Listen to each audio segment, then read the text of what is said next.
मानो कि जब हमारे प्रारब्ध देवी देवता हम पर कहर ढाने लगे, जिंदगी जीना मुश्किल हो जाए, तो गोविंद की शरण में आ जाना, मेरे राधा कृष्ण की शरण में आ जाना, गुरुदेव की शरण में आ जाना।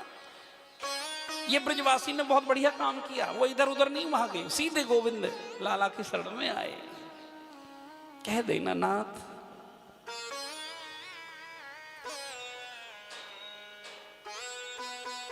आप हमारे हो, हे नाथ अब हमें अपना लीजिए। इसलिए कथा का प्रारंभ इसी से किया गया।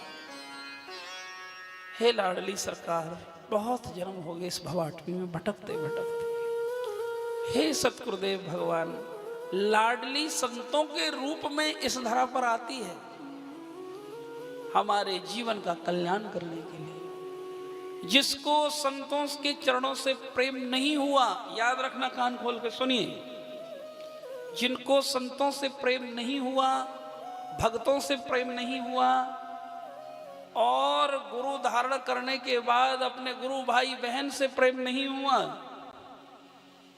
तो जीवन में उसको कभी लाडली अपनाएगी ही नहीं।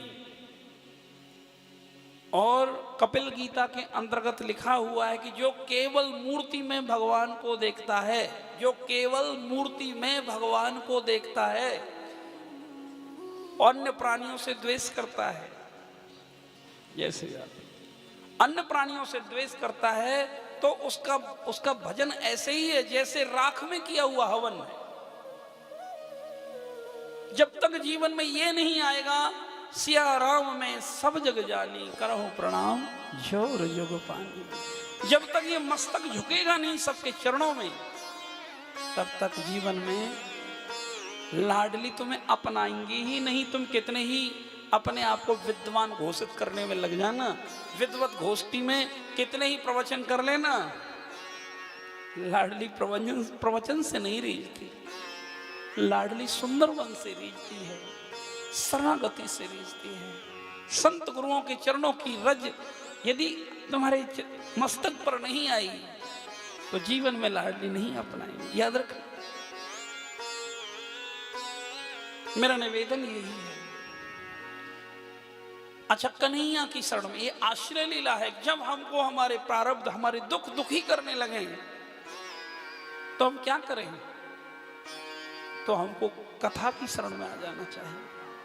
कथा स्वयं भगवान है, हमें संत गुरुओं की शरण में आ जाना चाहिए। क्योंकि डायरेक्ट तो भगवान को हमने देखा नहीं, वे तो सब कन्हैया के पास चले गए थे। लेकिन फिर संत कहते हैं कहाँ जाना चाहिए? प्रथम भगति संतन कर संगा, संतों का संग करना चाहिए, सत्संग करना चाहिए। क्योंकि सत्संग इंद्र ने नहीं किया तो देवताओं के राजा की भी बुद्धि खराब हो गई थी।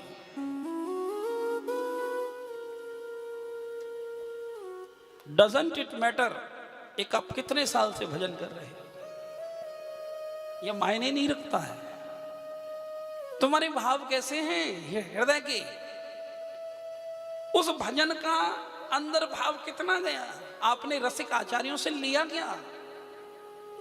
जिंदगी भर लड्डू गोपाल की सेवा करी, लड्डू गोपाल से दो बात करनी नहीं सीखी, अहंकार का पोषण करते रही, उदंडता का लाइसेंस नहीं मिल गया है कि तुम्हें कंठी बांध ली, लड्डू गोपाल ले लिए तो तुम दूसरों का अपमान करो, दूसरों को हीन भावना से देखो। लड्डू गोपाल प्रेम करना सिखाते हैं। ये कंठी की लाज रखो, ये किसी ने दी है, ये इससे झूठ मत बोलना। कंठी का मतलब ये होता है, कंठी का मतलब आज से ये कंठ श्री जी का गुणगान करेगा, आज से ये कंठ संतों का महिमा गाएगा, इन नाम की महिमा गाएगा, श्रीधाम वृंदावन की महिमा गाएगा, भागवत जी की महिमा गाएगा। ये कंठी का मतलब है। और कंठी पहन के झूठ बोलते हैं, कंठी पहन के दूसरों का अपमान करते हैं, कंठी पहन के क्रोध की अग्नि में जलते हैं, कंठी पहन के अभक्ष्य पदार्थों का भक्षण करते हैं जो भगवान को भोग लगाने योग्य नहीं है। प्याज लहसुन इधर उधर की बेकार की चीजों का तो तुम कंठी पहनने योग्य ही नहीं। कंठी का तो मतलब है जिस चीज पर तुलसी पधरा दी जाए वो भगवान को भोग बन गए। हमें गुरु महाराज ने हमारे कंठ में ये तुलसी मैया पधराई है तो हम राधा रानी के, राधा कृष्ण के भोग बन चुके हैं। अब हमें इस अंदर कुछ नहीं लेना है कि भगवान सब भक्तों को एकत्र करना में उन्हें आनंद आता है। यदि सब भक्त एकत्र हों और कीर्तन गावें तो उनको बोझ वो स्वयं उठाते हैं। मानो कि ये बताते कि गोवर्धन नाथ ये भागवत कथा है, सत्संग है, इनकी शरण में तुम आओगे तो कितने ही भयंकर, कितना ही तुम्हारे जीवन में प्रारब्ध हो।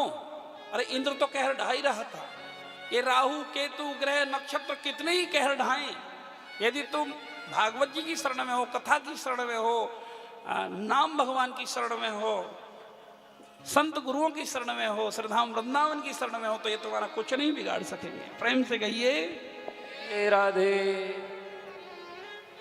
तो सब बातों की जो ये दवाई दे रहे हैं हमारे सुखदेव स्वामी,